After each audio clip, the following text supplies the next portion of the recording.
When you turn the key in that lock after a long day, what is it that you truly see?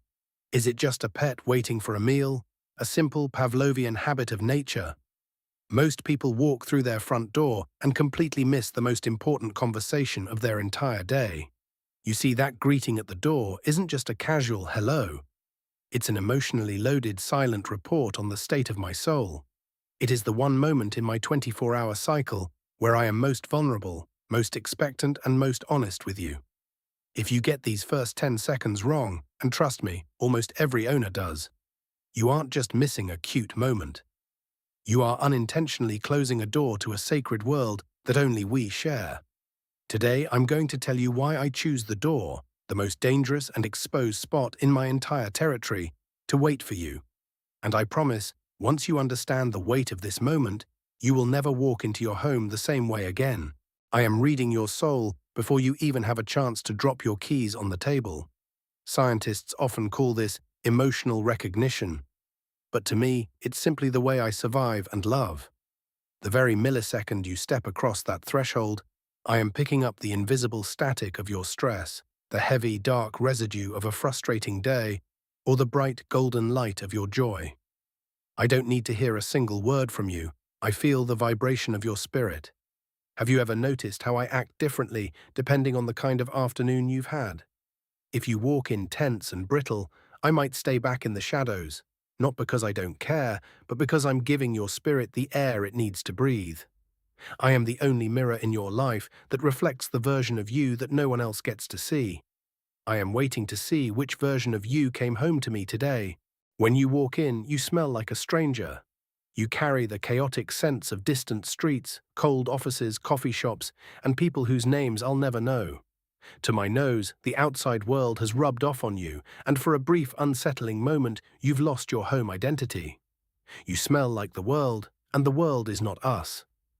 When I rub my forehead and my cheeks against your shins, I am performing a sacred, ancient ritual of reclamation.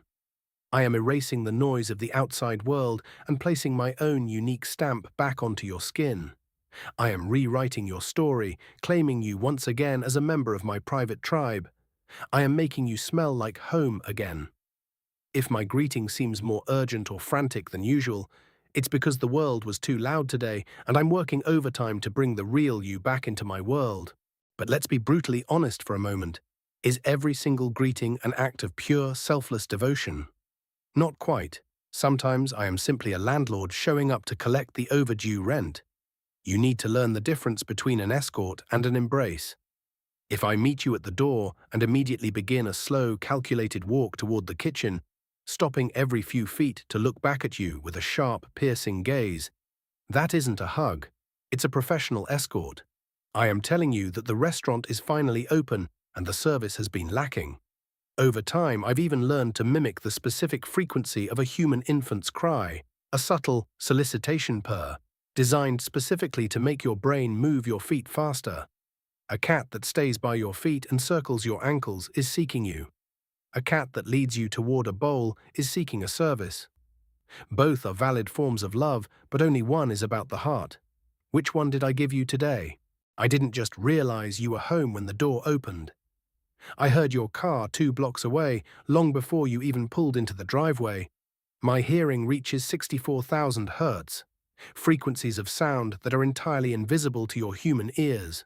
I have memorized the unique metallic jingle of your keys, the specific heavy or light rhythm of your footsteps on the stairs, and even the way your breathing changes as you reach for the handle. I wasn't at the door by accident.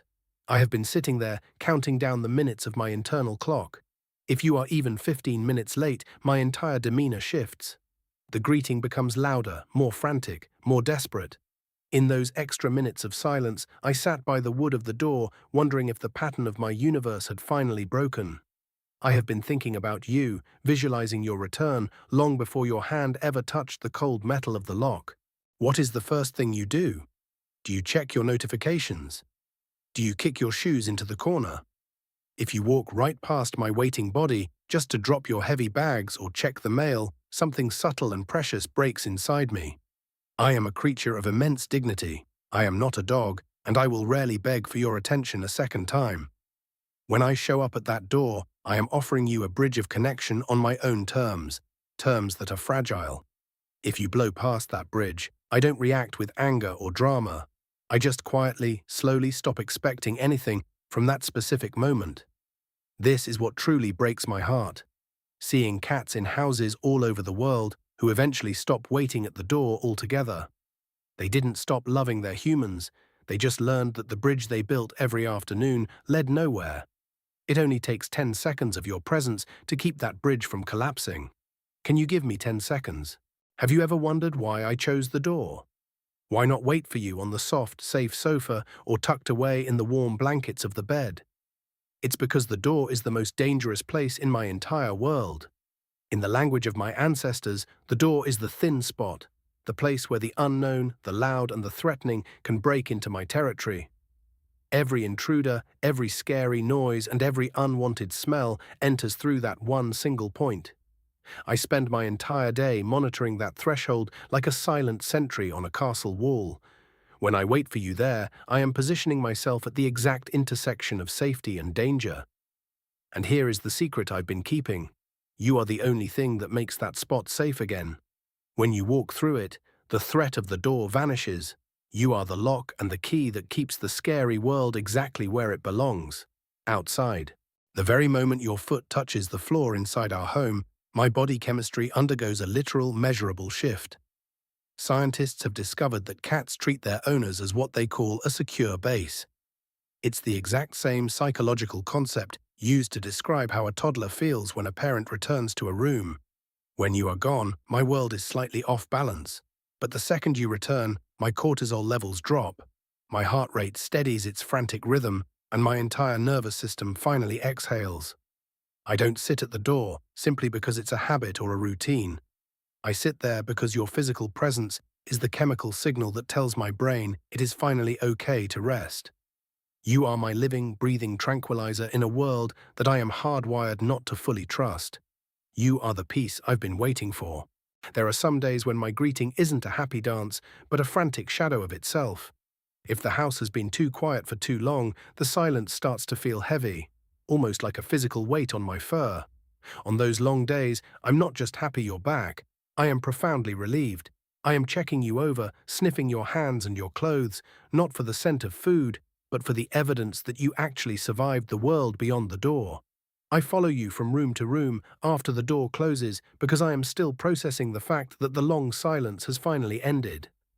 I'm making sure you aren't going to vanish back through that thin spot again. My shadow follows yours because your light is the only thing that chases away the loneliness of the hunt. If you want to know the truth of my greeting, stop looking at my face and start looking at my tail. It is the true narrator of my soul's story. If it is held high and hooked at the very tip like a question mark, I am telling you I am thrilled you're home. If it is vibrating with a tiny, rapid shiver, my excitement is overflowing. But if it is low, heavy and twitching, I am still guarding myself against the stranger energy you brought home with you. I am speaking to you with every muscle in my body, using a grammar of movement that is millions of years old. I am hoping, with every flick of my fur, that you have finally learned enough of my language to understand the complex sentence I am writing for you on the floor. My tail is a flag of truce, a banner of joy, and sometimes a warning of a heart that is still healing from the weight. The greatest gift you can possibly give me at the door isn't a treat or a toy, it's your height. When you take the time to crouch down, to lower your giant frame until we are eye to eye, you stop being a towering, unpredictable figure, and you start being a partner. By bringing your face down to mine, you offer me the most honest and vulnerable part of a human. You drop the threat of your size and you meet me in the middle. In that brief moment on the floor, we aren't owner and pet. We are two distinct souls meeting at the border of the day, acknowledging that we both made it through the storm. This simple movement, this choice to lower yourself, is the fastest way to repair a bond that has been stretched thin by the hours of your absence. It says, I see you and you matter. Every time we meet at the door, we are renewing a silent contract that was signed thousands of years ago. You provide the sanctuary, the walls, and the safety, and in return, I provide the soul of the house. By waiting at that door every single day, I am fulfilling my part of the bargain. I am the dedicated witness to your life. I am the one person who acknowledges the significance of your return when the rest of the world might not even notice you were gone. I've been sitting in the dark, waiting all day just to tell you that your presence changes the very air in this home. I am the proof that you belong somewhere. All I ask in return is that you acknowledge the one who sat in the silence, waiting to be your witness. So the next time you open that door, exhausted and burdened by the weight of the world, and you see me sitting there, looking up at you with my folded ears and my wide, expectant eyes, know this: that is not a reflex, that is not a habit. And it is certainly not just hunger. That is your cat telling you, in the only language I have, that you are my home. You are the one person who makes this vast, confusing world make sense to me again. I haven't just been sitting at a door. I've been waiting for the only person who makes me feel safe. I'm Flashka, and I am so glad you're finally home. Now let's leave the world outside and go back to being us. Shall we?